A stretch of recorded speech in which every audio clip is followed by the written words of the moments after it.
Sir, operation ಸಿಂಧೂರದ ಬಗ್ಗೆ ಗೊತ್ತಿದೆ ನಿಮಗೆ. ಮೊದಲ ಹಂತದಲ್ಲೇ ಯಶಸ್ವಿಯಾಗಿರುವಂಥದ್ದು. ಪೆಹಲ್ಗಮಲಾದಂತಹ ಉಗ್ರರ ಅಟ್ಯಾಕ್ ಏನಿತ್ತು ಅದಕ್ಕೆ ಪ್ರತಿಕಾರ ತೀರಿಸಿಕೊಳ್ಳುವಂತಹ ಮೊದಲ ಹೆಜ್ಜೆಯಲ್ಲೇ ಯಶಸ್ವಿಯಾಗಿರುವಂಥದ್ದು. ಸರ್, ಏನು ಹೇಳ್ತೀರಾ? ಖಂಡಿತ ಸರ್, ಖಂಡಿತ ಯಶಸ್ವಿನ ಮೊದಲಿಂದನೇ ಗೊತ್ತಿತ್ತು. ನಾವು ಯಾವಾಗಲೂ ಇದುವರೆಗೂ ನಾವು ಮಾಡಿರ್ತಕ್ಕಂಥ ಎಲ್ಲ ವಾರಗಳಲ್ಲೂ ಯಶಸ್ವಿಯಾಗಿದ್ವಿ. ಇದ್ರ ಮೇಲೆ ನಮ್ಗೆ ತುಂಬ ನಂಬಿಕೆ ಇತ್ತು.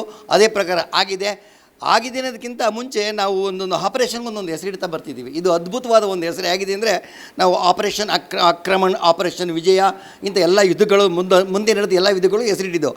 ಈ ಒಂದು ಹೆಸರು ಎಷ್ಟು ಅದ್ಭುತವಾಗಿದೆ ಅಂದರೆ ನಮ್ಮ ಇವರು ಆಪರೇಷನ್ ನಮ್ಮ ಏರ್ಫೋರ್ಸ್ನವರು ಅಥವಾ ಆರ್ಮಿಯವರು ಮೋದಿಯವರೇ ಇಟ್ಟಿದ್ದು ಅಂತ ಹೇಳ್ತಿದ್ದಾರೆ.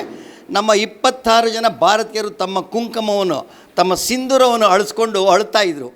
ಅದಕ್ಕೆ ಪ್ರತೀಕಾರವಾಗಿ ಅದೇ ಹೆಸರಿನಲ್ಲಿ ಆಪರೇಷನ್ ಸಿಂಧೂರ್ ಅಂತ ಹೆಸರಿಟ್ಟು ಯಾವ ರೀತಿ ಅಟ್ಯಾಕ್ ಮಾಡಿದ್ದಾರೆ ಅಂದರೆ, ಇಲ್ಲಿ ನಾವೆಲ್ಲ ತಯಾರಿ ಮಾಡ್ಕೊತ ನಮ್ಮ ಜನಗಳಿಗೆ, ದೇಶದಲ್ಲಿ ಎಲ್ಲರಿಗೂ ಮೋಪ್ ಟ್ರೈನಿಂಗ್ ಕೊಡ್ತೀನಿ ಅಂತ ಅನೌನ್ಸ್ ಮಾಡಿದರು. ಪಾಕಿಸ್ತಾನದವರು ಇವರೆಲ್ಲ ಮೋಪ್ ಟ್ರೈನಿಂಗ್ ಕೊಟ್ಬಿಟ್ಟು ಆಮೇಲೆ ಅಟ್ಯಾಕ್ ಮಾಡ್ತಾರೆ ಅಂತ ತಿಳ್ಕೊಂಡಿದ್ರು. ಮೋಪ್ ಟ್ರೈನಿಂಗ್ ಕೊಡೋದಕ್ಕೆ ಒಂದಿನ ಮುಂಚೆನೇ ರಾತ್ರಿ 1 ಗಂಟೆಗೆ ನಮ್ಮ ಭಾರತೀಯ ವಾಯುಸೇನೆ ಬರೀ 25 ನಿಮಿಷದಲ್ಲಿ 9 ಕಡೆ ಟೆರರಿಸ್ಟ್ನೇ ಚೂಸ್ ಮಾಡಿ ಆ ಜಾಗದಲ್ಲಿ ಅಟ್ಯಾಕ್ ಮಾಡಿ ಹೆಚ್ಚು ಕಮ್ಮಿ 100 ಜನ, 26 ಜನ ಅರ್ಶಿನ ಕುಂಕುಮ ಕಿತ್ತವ್ರಿಗೆ, 100 ಜನ ಪಾಪಿಗಳಿಗೆ ಬಲಿ ತಗೊಂಡಿದ್ದಾರೆ. ಎಲ್ಲ ರಫೈಲ್ ನಮ್ಮ ಸೈನಿಕರು ಮತ್ತು ರಫೈಲ್ ಫ್ಲೈನ್ಗಳು ಯಾವ ಅಪಾಯ ಇಲ್ಲದೆ ವಾಪಸ್ ಬಂದಿದೆ. ಇದೊಂದು ಅದ್ಭುತ. ವಿಶ್ವದಲ್ಲೇ ಇಂಥ ಒಂದು ಅಟ್ಯಾಕು ಯಾರೂ ಮಾಡಲಿಕ್ಕೆ ಸಾಧ್ಯ ಇಲ್ಲ. ಮೊದಲು ನಾವು ಇಸ್ರೇಲ್ನವರು ದೊಡ್ಡ ದೊಡ್ಡ ಕಂಟ್ರಿ ಮಾಡ್ತಾ ಇದ್ದನ್ನ ಈಗ ನಮ್ಮ ಭಾರತ ಮಾಡಿ ತೋರಿಸಿದೆ. ನಾವು ಯಾವುದಕ್ಕೂ ಕಮ್ಮಿ ಇಲ್ಲ ಅಂತ ಪಾಕಿಸ್ತಾನಕ್ಕೆ ಎಚ್ಚರಿಕೆ ಗಂಟೆ ಕೊಟ್ಟಿದ್ದೀವಿ. ಇನ್ಮೇಲೆ ಇದೇ ಥರ ಗ್ರಾಂಚಾಲಿ ಮಾಡಿದ್ರೆ ಪಾಕಿಸ್ತಾನ್ಗೆ ಉಳುಗಾಲ ಇಲ್ಲ ಅಂತೇಳಿ ಅದಕ್ಕೆ ಪ್ರತೀಕಾರವಾಗಿ ಅವ್ರು ಏನೂ ಮಾಡಿಲ್ಲ. ಮತ್ತೆ ಅವ್ರು ಏನು ಮಾಡಲ್ಲ ಅಂತ ನಾವು ಸುಮ್ಮನೆ ಕೂತ್ಕೊಳ್ಳೋಕ್ಕಾಗಲ್ಲ. ಅದಕ್ಕೋಸ್ಕರ ನಾವು ಎಲ್ಲ ಕಡೆನ ರೆಡಿಯಾಗಿದ್ದೀವಿ, ತಯಾರು ಮಾಡ್ಕೊಂಡಿದ್ದೀವಿ. ಅವ್ರು ಯಾವುದೇ ನಮ್ಮ ಕಡೆ ಅಟ್ಯಾಕ್ ಮಾಡಿದ್ರು ನಾವು ರೆಡಿಯಾಗಿದ್ದೀವಿ. ಅವ್ರಿಗೂ ಚೆನ್ನಾಗಿ ಗೊತ್ತಿದೆ. ಆ ರೀತಿ ಅವರು ಫಾರಿನ್ ಕಂಟ್ರಿಗಳಲ್ಲಿ ಹೋಗಿ, ಅಮೆರಿಕ, ಚೈನಾಗೆ ಹೋಗಿ ರಿಕ್ವೆಸ್ಟ್ ಮಾಡ್ಕೋತಾ ಇದ್ದಾರೆ, ಯುದ್ಧ ನಿಲ್ಲಿಸಿ ನಮ್ಮ ಕೈಯಲ್ಲಿ ಮಾಡೋಕ್ಕಾಗಲ್ಲ ಅಂತ. ಆದರೂ ನಾವು ಈ ಪೂರ್ತಿ ಪ್ರಪಂಚದ ಎಲ್ಲ ರಾಷ್ಟ್ರಗಳು ಬೇಡಿಕೆ ಇದೆ, ಟೆರರಿಸಮ್ ನಿಲ್ಲಬೇಕು ಅಂತ ಎಲ್ಲ ಕೇಳ್ಕೊತಿದ್ದಾರೆ. ಬಟ್ ಯಾವುದೇ ದೊಡ್ಡ ಕಂಟ್ರಿ ಮುಂದೆ ಬರ್ತಾಯಿಲ್ಲ. ಈಗ ನಮ್ಮ ಭಾರತನ ಎಲ್ಲ ಕಂಟ್ರಿ ಪರವಾಗಿ ಟೆರರಿಸಮ್ನ ನಿಲ್ಲಿಸ್ಲಿಕ್ಕೋಸ್ಕರ ದಿಟ್ಟ ಹೆಜ್ಜೆ ತಗೊಂಡಿದೆ. ಅದರಲ್ಲಿ ಈ ಸಿಂಧೂರ್ ಆಪರೇಷನಲ್ಲಿ ಸಕ್ಸಸ್ಫುಲ್ ಆಗಿದ್ದೀವಿ. ಮತ್ತು ಇನ್ನೇನಾದರೂ ಅವ್ರ ಕಡೆಯಿಂದ ಅಟ್ಯಾಕ್ ಮಾಡಿದ್ರೆ ಖಂಡಿತ ಪೂರ್ತಿ ಟೆರರಿಸಮ್ನ ನಿರ್ನಾಮ ಮಾಡಿ, ಮನಸ್ಸು ಮಾಡಿದ್ರೆ ಪಾಕಿಸ್ತಾನ ಅಥವಾ ನಮ್ಮ POK ಅವ್ರು ಹೆಂಗೆ ಕಿತ್ಕೊಂಡಿದ್ರು ಪಾಕ್ ಆಕ್ಯುಪೈಡ್ ಕಾಶ್ಮೀರ, ಅದು ಆ್ಯಕ್ಚುಲಿ ಈಗಲೂ ನಮ್ಮದೇ. ನಾವು ಕೂಡ ಅದನ್ನು ವಶಪಡಿಸ್ಕೋಬೋದು. ಆದರೆ ಯಾವ ರೀತಿ ವಶಪಡಿಸ್ಕೋತಾರೆ ಅನ್ನೋದು ನಮ್ಮ ಸರ್ಕಾರಕ್ಕೆ ಬಿಟ್ಟಿದ್ದು. ಅದು ಮುಂದೆ ಏನಾಗುತ್ತೆ ಅಂತ ನಾವು ಕಾದು ನೋಡಬೇಕಾಗುತ್ತೆ.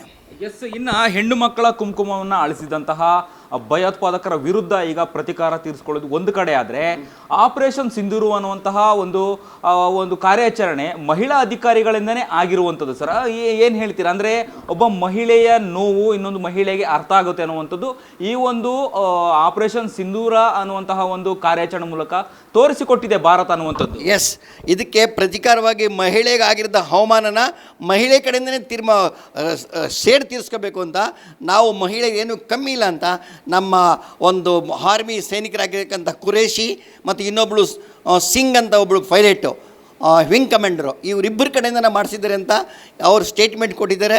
ಎಲ್ಲ ಕಡೆ ಬಿಡುಗಡೆ ಮಾಡಿದ್ದಾರೆ. ಇದರಿಂದ ತೋರಿಸ್ತೀವಿ ನಮ್ಮ ಭಾರತೀಯ ಹೆಣ್ಣುಮಕ್ಕಳೇ ರಕ್ಷಣೆ ಮಾಡೋಕ್ಕೆ ತಾಕತ್ತಿದೆ. ಹೆಣ್ಣುಮಕ್ಕಳಿಂದನೇ ಟೆರರಿಸ್ಟ್ನ ಧ್ವಂಸ ಮಾಡೋಕ್ಕೆ ನಾವು ಶಕ್ತರಾಗಿದ್ದೀವಿ.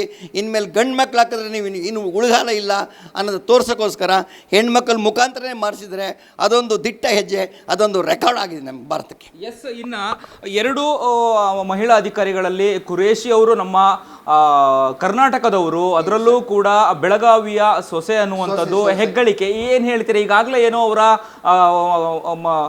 ಗಂಡನ ಮನೆಯವರಾಗಿರ್ಬೋದು ಅಥವಾ ಅಲ್ಲಿಯ ಒಂದು ಸ್ಥಳೀಯರಾಗಿರ್ಬೋದು, ಅವರ ಕುಟುಂಬಸ್ಥರು ಸಂಭ್ರಮವನ್ನು ಮಾಡ್ತಿರುವಂಥದ್ದು. ಅಂದರೆ ಹೆಣ್ಣು ಮಕ್ಕಳಿಗೆ ನ್ಯಾಯ ಕೊಡಿಸುವಂತಹ ನಿಟ್ಟಿನಲ್ಲಿ ಒಂದು ಮಹಿಳಾ ಅಧಿಕಾರಿಗಳು ಪ್ರಮುಖ ಪಾತ್ರ ವಹಿಸಿದ್ದಾರೆ ಅನ್ನುವಂತಹ ಮೆಚ್ಚುಗೆಯನ್ನು ವ್ಯಕ್ತಪಡಿಸ್ತಾ ಇದ್ದಾರೆ. ಖಂಡಿತ ನೋಡಿ, 2 ಕಾಕತಾಳೀಯಂತೆ ನಮ್ಮ ಕರ್ನಾಟಕದ 3 ಜನ ಹೆಣ್ಣುಮಕ್ಕಳು ಕುಂಕುಮ ಕಳ್ಕೊಂಡಿದ್ದಾರೆ. ಅದೇ ರೀತಿ ಆ ಕುಂಕುಮನ ನಮ್ಮ ಕರ್ನಾಟಕದ ಸೊಸೆನೇ ಅದಕ್ಕೆ ತೃಪ್ತಿ ಕೊಟ್ಟಿದ್ದಾಳೆ. ಆ ಸೊಸೆಯಾಗಿರ್ತಕ್ಕಂಥ ಕುರೇಶಿನಳು ನಮ್ಮ ಉತ್ತರ ಕರ್ನಾಟಕದ ಒಬ್ಬ ಸೈನಿಕನ ಮಗನ ಮದುವೆಯಾಗಿ ಇಬ್ಬರು ಸೈನ್ಯದಲ್ಲೇ ಇದ್ದಾರೆ. ಇದೊಂದು ನಮ್ಮ ಕರ್ನಾಟಕಕ್ಕೊಂದು ಹೆಮ್ಮೆಯ ವಿಷಯ. ನಮ್ಮ ಕರ್ನಾಟಕದ ಮಹಿಳೆಯರಿಗೆ ಕುಂಕುಮ ಹಳಸೋದು ಕುಂಕುಮಕ್ಕೆ ಶಾಂತಿ ಕೊಟ್ಟಿದ್ದಾಳೆ, ನೆಮ್ಮದಿ ಕೊಟ್ಟಿದ್ದಾಳೆ. ಹೆಣ್ಣಿನ ಕುಂಕುಮವನ್ನು ಹೆಣ್ಣಿಂದಲೇ ನಾವು ವಾಪಸ್ ತಗೊಂಡಿದ್ದೀವಿ ಅನ್ನೋದಕ್ಕೆ ನಮ್ಮ ಕರ್ನಾಟಕದ ನಡೆದಕ್ಕೆ ತುಂಬ ಹೆಮ್ಮೆ ಆಗ್ತಾ ಇದೆ ನಮಗೆ. ಓಕೆ, ಇನ್ನು ಮಾಕ್ ಡ್ರಿಲ್ ಮಾಡುವಂತಹ ಸಂದರ್ಭ ಅಂದರೆ ಬೆಳಕು ಬಿಟ್ಟರೆ ಮಾಕ್ ಡ್ರಿಲ್ ಮಾಡಬೇಕು, ಆದರೆ ಮಧ್ಯರಾತ್ರಿಯಲ್ಲೇ ಈ ರೀತಿಯಾದಂತಹ ಭಾರತೀಯ ಸೇನೆ ಕಾರ್ಯಾಚರಣೆ ಮಾಡಿರುವಂಥದ್ದು ಎಲ್ರಿಗೂ ಕೂಡ ಮೆಚ್ಚುಗೆ ಇರುವಂಥದ್ದು, ಯಾರೂ ಕೂಡ ಊಹಿಸ್ಕೊಂಡಿರಲಿಲ್ಲ ಅನ್ನುವಂಥದ್ದು. ಬೆಳಗ್ಗೆನೆ ಒಂದು ಸಿಹಿ ಸುದ್ದಿ ಬಂದಿರುವಂಥದ್ದು. ಇನ್ನೂ ಕೂಡ ಕಾರ್ಯಾಚರಣೆ ಮುಂದುವರಿತಿದೆ ಒಂದು ಕಡೆ. ಇನ್ನೊಂದು ಆಪರೇಷನ್ ಸಿಂಧೂರ ಪಾರ್ಟ್ 2 ಅನ್ನುವಂಥದ್ದು ಇನ್ನೂ ಕೂಡ ಮುಂದುವರಿಯುವಂಥದ್ದು ಸಾಧ್ಯತೆ ಇದೆಯಾ, ಹೇಗೆ ಅಂತ ಹೇಳಿ ಮಾಜಿ ಸೈನಿಕರಿಗೆ ನೀವು ಏನು ಹೇಳ್ತೀರಾ? ಖಂಡಿತ ಇದಕ್ಕೆ ಇನ್ನೇ ಸರ್ಕಾರನೇ ಹೇಳಿದೆ, ಇದು ಸಿರ್ಫ್ ಟ್ರಯಲ್ ಅಷ್ಟೇ, ಪಿಕ್ಚರ್ ಅಭಿ ಬಾಕಿ ಅಂತ ಹೇಳಿದ್ದಾರೆ. ಇನ್ನೂ ಪಿಕ್ಚರ್ ಮುಗಿದಿಲ್ಲ, ಅವ್ರ ಟ್ರಯಲ್ ನಾವು ನೋಡ್ತಾ ಇದ್ದೀವಿ. ಇಷ್ಟಕ್ಕೆ ನಾವು ನಿಲ್ಲೋದಿಲ್ಲ. ಯಾಕೆಂದರೆ ಅವ್ರು ರಿಟ್ಯಾಲಿಯೇಷನ್ ಮತ್ತೆ ನಮಗೇನಾದರೂ ಮಾಡಲೇಬೋದು.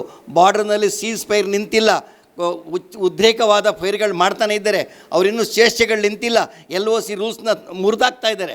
ಇವೆಲ್ಲ ನೋಡೋದ್ರಿಂದ ಅವ್ರ ಬುದ್ಧಿ ನಮ್ಗೆ ಮೊದಲಿಂದ ಗೊತ್ತಿದ್ದರಿಂದ ನಾವು ಈ ಸಿಂಧೂರನ 2ನೇ ಪಾರ್ಟು 3ನೇ ಪಾರ್ಟ್ ಕಂಟಿನ್ಯೂ ಮಾಡ್ತಾನೆ ಇರ್ತೀವಿ. ನಾವು ಬರೀ ಟೆರರಿಸ್ಟ್ ಮೇಲೆ ಅಟ್ಯಾಕ್ ಮಾಡಿದ್ವಿ, ಅವರೇನಾದರೂ ನಮ್ಮ ಸೈನಿಕರ ಮೇಲೆ ಸಾರ್ವಜನಿಕ ಅಟ್ಯಾಕ್ ಮಾಡಿದ್ರೆ ಆವಾಗ ನಮಗೊಂದು ಕ್ಲೂ ಸಿಗುತ್ತೆ. ನಾವು ಕೂಡ ಅವ್ರ ಸೈನಿಕರ ಮೇಲೆ ಮತ್ತು ಸಾರ್ವಜನಿಕರ ಮೇಲೆ ಅಟ್ಯಾಕ್ ಮಾಡೋಂಥ ನಮಗೆ ಒಂದು ಧೈರ್ಯ ಬರುತ್ತೆ. ಆದರೆ ನಾವು ಸಾರ್ವಜನಿಕ ಮೇಲೆ ಅಟ್ಯಾಕ್ ಮಾಡಿದ್ರೆ ಮ್ಯಾಕ್ಸಿಮಮ್ಮು ಅವ್ರ ಸೈನಿಕರು ಮತ್ತು ಟೆರರಿಸ್ಟ್ ಶಿಬಿರಗಳ ಮೇಲೆ ಅಟ್ಯಾಕ್ ಮಾಡೋ ಒಂದು ನಿಯತ್ತು ನಮ್ಮ ಭಾರತಕ್ಕೆ ಮೊದಲಿಂದಲೂ ಇದೆ. ಈಗಲೂ ಭಾರತ ಅದೇ ನೀತಿಯಿಂದ ನಡೀತದೆ. ನ್ಯಾಯವಾದ ಯುದ್ಧ ಮಾಡೇ ಮಾಡ್ತದೆ. ಅವರು ತಕ್ಕ ಪಾಠ ಕಲಿಸೇ ಕಟ್ತದೆ. ಇಡೀ ವಿಶ್ವಕ್ಕೆ ಟೆರರಿಸ್ಟ್ನ ಮುಗಿಸಿ ಇಡೀ ವಿಶ್ವಕ್ಕೆ ಶಾಂತಿ ಕೊಡುವಂಥ ಹೆಸರು ನಮ್ಮ ಭಾರತಕ್ಕೆ ಬಂದೇ ಬರುತ್ತೆ. ಓಕೆ, ಈಗಾಗಲೇ ಏನೋ ಡ್ರೋನ್ ದಾಳಿಗೆ ತತ್ತರಿಸಿ ಹೋಗಿರುವಂತಹ ಪಾಕಿಸ್ತಾನ ಇನ್ನೂ ಕೂಡ ಬುದ್ಧಿ ಕಲಿತಾ ಇಲ್ಲ, ಕುತಂತ್ರ ಬುದ್ಧಿಯನ್ನು ಮತ್ತು ಕೂಡ ಮಾಡ್ತಾನೆ ಇದೆ, ಅಂದರೆ ನರಿ ಬುದ್ಧಿಯನ್ನು ಮಾಡ್ತಾ ಇದೆ. ಇನ್ನು ಯಾವ ರೀತಿಯಲ್ಲಿ ಪಾಠ ಕಲಿಸಿದ್ರೆ ಬಗ್ಗು ಬಡಿಬೋದು ಪಾಕಿಸ್ತಾನಕ್ಕೆ ಮತ್ತು ಆ ಭಯೋತ್ಪಾದಕರಿಗೆ ಅನ್ನುವಂಥದ್ದು? ಸರ್, ಪಾಕಿಸ್ತಾನದವ್ರಿಗೆ ನಿಜವಾಗ್ಲೂ ದಡ್ರು, ಬುದ್ಧಿ ಇಲ್ಲ ಅವಕ್ಕೆ. ನಮ್ಮ ಜೊತೆಯಲ್ಲೇ ಅವ್ರಿಗೆ ಸ್ವತಂತ್ರ ಬಂದಿದ್ದು. ಅವರು ನಮ್ಮನ್ನು ಪ್ರೀತಿಯಿಂದ ಪ್ರೀತಿಸ್ಕೊಂಡು ಹೋದರೆ ಇಡೀ ಜಗತ್ತನ್ನೇ ಪ್ರೀತಿಯಿಂದ ಗೆಲ್ಲಬೋದಾಗಿತ್ತು. ಅವ್ರು ಯಾವಾಗಲೂ ಮೊದಲಿಂದ ನಮ್ಮನ್ನು ದ್ವೇಷ ಮಾಡಿಕೊಂಡು ಅವರೇ ಸರ್ವನಾಶ ಆಗಿಬಿಟ್ಟಿದ್ದಾರೆ. ಪ್ರೀತಿಯಿಂದ ನಮ್ಮ ಜೊತೆ ವ್ಯಾಪಾರ ವಿನಿಮಯ ಸಂಪರ್ಕ ಮಾಡ್ಕೊಂಡಿದ್ರೆ ಭಾರತ ಮುಂದುವರೆದಾಗೆ ನಮ್ಮ ಜೊತೆಲೇ ಮುಂದುವರಬೇಕಾಗಿತ್ತು. ಅವರು ದಡ್ರು, ಬುದ್ಧಿ ಇಲ್ಲದೆ ಯಾವಾಗಲೂ ದ್ವೇಷ ಮಾಡಿಕೊಂಡು ಅವರೇ ಸರ್ವನಾಶ ಆಗಲಿಕ್ಕೆ ಈ ದ್ವೇಷನೇ ಕಾರಣ. ಅದಕ್ಕೆ ಹೇಳೋದು, ಪ್ರೀತಿ ಇದ್ದರೆ ಜಗತ್ತನ್ನೇ ಗೆಲ್ಬೋದು, ದ್ವೇಷದಿಂದ ಯಾರನ್ನೂ ಗೆಲ್ಲಕ್ಕೆ ಸಾಧ್ಯ ಇಲ್ಲ. ದ್ವೇಷ ನಮ್ಮನ್ನೇ ಸರ್ವನಾಶ ಮಾಡುತ್ತೆ ಅಂತ ಭಗವದ್ಗೀತೆಯಲ್ಲಿ ಹೇಳೋದು ಕರೆಕ್ಟಾಗಿ ಆಗಿದೆ. ಅವರು ಸರ್ವನಾಶ ಆಗ್ತಿದೆ. ಅವ್ರು ಇನ್ನೂ ಬುದ್ಧಿ ಕಲಿಯಿಲ್ಲ ಅಂದರೆ ದಂಡಂ ದಶಗುಣಂ ಅಂತ ಅವ್ರಿಗೆ ಯಾವ ರೀತಿ ಬುದ್ಧಿ ಕಲಿಸ್ಬೋದೋ ಆ ರೀತಿಯಲ್ಲೇ ಬುದ್ಧಿ ಕಲಿಸ್ಬೇಕಾಗುತ್ತೆ. ಅವ್ರ ಭಾಷೆನಲ್ಲೇ ಅವ್ರಿಗೆ ಬಿಗ್ ಬಡಿಬೇಕಾಗುತ್ತೆ. ಹಂಗಾಗಿ ಕಲ್ತ್ಕೊಂಡ್ರೆ ಬದಿಕೊಂಡ್ರು, ಇಲ್ಲ ಅಂದರೆ ಸರ್ವನಾಶ ಕಟ್ಟಿಟ್ಟ ಬುದ್ಧಿ. ಅದಕ್ಕೇನಿದೆ, ಮುಳ್ಳನ್ನು ಮುಳ್ಳಿಂದ ತೆಗಿಬೇಕನ್ನೋ ಹಾಗೆ. ಎಸ್, ಹೌದು, ಮುಳ್ಳಿಂದ ಮುಳ್ಳೆ ತೆಗಿಬೇಕು ಅನ್ನೋ ಒಂದು ನಾಳು ನುಡಿ ಇದೆ. ಅವ್ರು ಯಾವಾಗ ನಮ್ಮ ಒಳ್ಳೆ ಮಾತಿಗೆ, ಒಳ್ಳೆ ನ್ಯಾಯ ನೀತಿಗೆ ಬಗ್ಲಿಲ್ಲ, ಫಾರಿನರ್ ಹೇಳ್ತಕ್ಕಂಥ ಇದಕ್ಕೂ ಬಗ್ಲಿಲ್ಲ ಅಂದರೆ ಅವ್ರನ್ನ ನಮ್ಮ ಫಾರಿನವರೆಲ್ಲ ನಮ್ಮ ಮುಖಾಂತರನೇ ಅವ್ರಿಗೆ ಬುದ್ಧಿ ಕಲಿಸ್ತಾ ಇದ್ದಾರೆ. ನಮ್ಗೆ ಸಪೋರ್ಟ್ ಕೊಟ್ಟಿರೋದು ಅವ್ರಿರ್ತಕ್ಕಂಥ ಟೆರರಿಸಮು, ಅಹಂಕಾರ, ಗರ್ವವನ್ನು ಮುರಿಲಿಕ್ಕೋಸ್ಕರ ನಮ್ಗೆ ಸಪೋರ್ಟ್ ಕೊಟ್ಟಿದ್ದಾರೆ. ಅವ್ರ ಸಪೋರ್ಟ್ ತಗೊಂಡು ನಾವು ಅವ್ರ ಗರ್ವ ಭಂಗ ಮಾಡೇ ಮಾಡ್ತೀವಿ. ಟೆರರಿಸಮ್ ನಿಂತೇ ಹೋಗುತ್ತೆ. ಇಡೀ ವಿಶ್ವಕ್ಕೆ ಶಾಂತಿ ಭಾರತ ಕೊಡುತ್ತೆ ಅಂತ ನಾನೊಬ್ಬ ಸೈನಿಕ ಆಗಿ ಹೇಳ್ತಾ ಇದ್ದೀನಿ.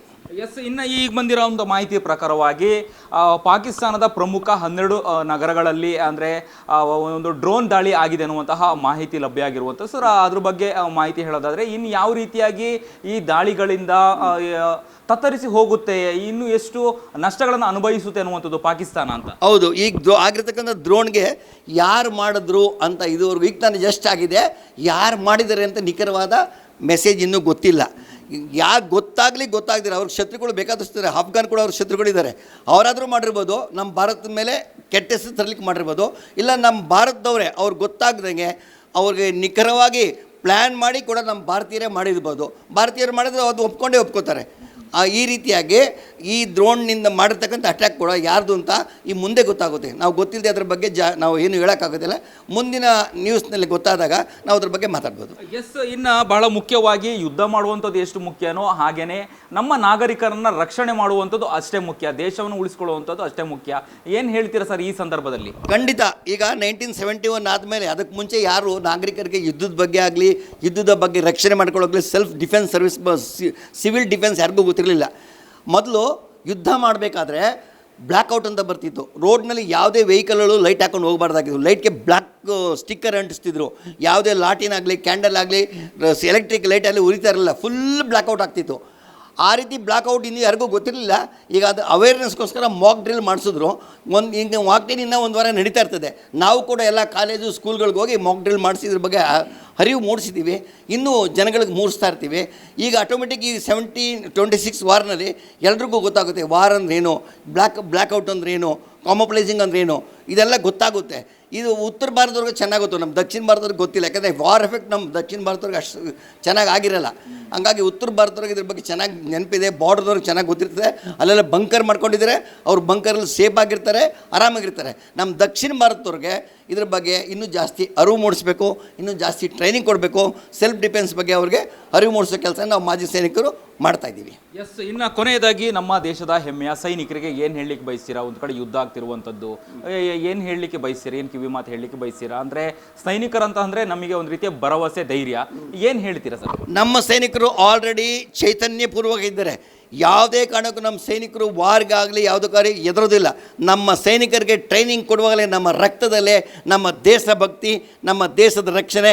ನಾವಿರೋದೇ ಈ ದೇಶಕ್ಕೋಸ್ಕರ. ನಮಗೆ ಯಾವಾಗಲೂ ದೇಶನೇ ಮೊದಲು, ಬೇರೆ ಇನ್ಯಾವುದು ಮೊದಲಿಲ್ಲ. ನಮ್ಮ ಸಂಸಾರ, ಸುಖ, ಶಾಂತಿ ಅವೆಲ್ಲ ನಮಗೆ ನಮ್ಮ ಟ್ರೈನಿಂಗ್ನಲ್ಲೇ ಕೊಟ್ಟಿರ್ತಾರೆ. ಎಲ್ಲದಕ್ಕಿಂತ ಮುಂಚೆ ದೇಶ ಮುಖ್ಯ, ನಮಗೆ ಜಾತಿ ಧರ್ಮ ಯಾವುದು ಮುಖ್ಯ ಅಲ್ಲ. ಈಗ ನಾವು ಮಾಜಿ ಸೈನಿಕರು ಕೂಡ ಈ ವಯಸ್ಸಿನಲ್ಲೂ ಈಗಲೂ ಕರೆದ್ರು ನಾವೆಲ್ಲ ಯುದ್ಧಕ್ಕೆ ಹೋಗೋಕೆ ರೆಡಿ ಇದ್ದೀವಿ. ಎಲ್ಲ ಆ ರೀತಿ ನಮಗೆ ಟ್ರೈನಿಂಗ್ ಕೊಟ್ಟಿದ್ದಾರೆ. ಯಾವಾಗ ನಾವು ರೆಡಿ ಇದ್ದೀವೋ, ಈಗ ರಾಜಕೀಯ ವ್ಯಕ್ತಿಗಳು ನಮ್ಮ ಥರನೇ ಯುದ್ಧದ ಭೂಮಿಗೆ ಬರ್ತೀರಾ ಅಂತಂದರೆ ಯಾರೋ ಅವ್ರ ಮಕ್ಕಳು ಬರೋಲ್ಲ. ಬಟ್ ನಾವು ಹೋಗ್ತೀವಿ, ನಮ್ಗೆ ಆ ರೀತಿ ಟ್ರೈನಿಂಗ್ ಸಿಕ್ಕಿದೆ. ನಮ್ಮ ಸೈನಿಕ ಬಲ, ನಮ್ಮ ಸೈನಿಕರಿರ್ತಕ್ಕಂಥ ಸ್ಥೈರ್ಯ ಯಾವತ್ತೂ ಕಮ್ಮಿ ಆಗಲ್ಲ. ಅವ್ರು ಯಾವುದು ಓಡೋಗೋದಿಲ್ಲ. ಪಾಕಿಸ್ತಾನದಲ್ಲಿ ನೋಡಿ 4,500 ಜನ ವಾರಿಗೆ ರಿಸೈನ್ ಮಾಡಿದ್ದಾರೆ. ನಮ್ಮ ಭಾರತೀಯ ಸೈನ್ಯ ಯಾರಾದ್ರೂ ಒಬ್ಬರು ರಿಸೈನ್ ಮಾಡಿದ್ರೆ ನೋಡಿದ್ದೀರಾ? ಯಾರೂ ಮಾಡಿಲ್ಲ. ಇವಾಗಲೇ ಗೊತ್ತಾಗುತ್ತೆ ನಮ್ಮ ಭಾರತ ಸೈನಿಕರಲ್ಲಿ ದೇಶಭಕ್ತಿ ಎಷ್ಟಿದೆ, ಶೌರ್ಯ ಎಷ್ಟಿದೆ, ಶಕ್ತಿ ಎಷ್ಟಿದೆ ಅನ್ನೋದು. ಈ ಶಕ್ತಿನ ಯಾರಿಂದಲೂ ಕುಂದಲಿಕ್ಕೆ ಸಾಧ್ಯ ಆಗೋದಿಲ್ಲ. ಎಷ್ಟೇ ಆಪೋಸಿಷನ್ನರು ಉಲ್ಟಾ ಹೇಳ್ಕೊಂಡ್ರು, ವಾರ್ ಬೇಡ ಅಂತ ಹೇಳ್ಕೊಂಡ್ರು, ಕೊನೆಗೆ ನಮ್ಮ ಶಕ್ತಿ ನೋಡಿ, ಸೈನಿಕರ ಧೈರ್ಯ ನೋಡಿ ವಾರ್ ಬೇಕು, ಚೆನ್ನಾಗಿದೆ ಹೊಗಳಕ್ಕೆ ಶುರು ಮಾಡಿದ್ದಾರೆ. ಆಟೋಮೆಟಿಕ್ಕಾಗಿ ಇಡೀ ಭಾರತನೇ ಎಲ್ಲ ಆಪೋಸಿಷನರು ನಮ್ಮ ಕಡೆ ಬೆಂಬಲ ಕೊಡಲೇಬೇಕು, ಸೈನಿಕರ ಬೆಂಬಲ ಕೊಡಲೇಬೇಕು, ನಾವು ಯುದ್ಧ ಗೆಲ್ಲಲೇಬೇಕು. ಇದು ಪ್ರಪಂಚದಕ್ಕೆ ನಮ್ಮ ಭಾರತದ ಸೈನ್ಯದ ಬಲ, ಶಕ್ತಿ ಖಂಡಿತ ಗೊತ್ತಾಗೇ ಆಗುತ್ತೆ. ಥ್ಯಾಂಕ್ ಯು ಸರ್, ಧನ್ಯವಾದಗಳು ಸರ್. ಇದಿಷ್ಟು ಮಾಜಿ ಸೈನಿಕರು ನಾರಾಯಣ್ ಸರ್ ಅವರ ಮಾತಾಗಿತ್ತು. ಕ್ಯಾಮ್ರಾ ಪರ್ಸನ್ ಉಲ್ಲಾಸ್ ಜೊತೆ ಅಭಿಜಿತ್ ಗಣೇಶ್, ಕರ್ನಾಟಕ ಟಿವಿ, ಬೆಂಗಳೂರು.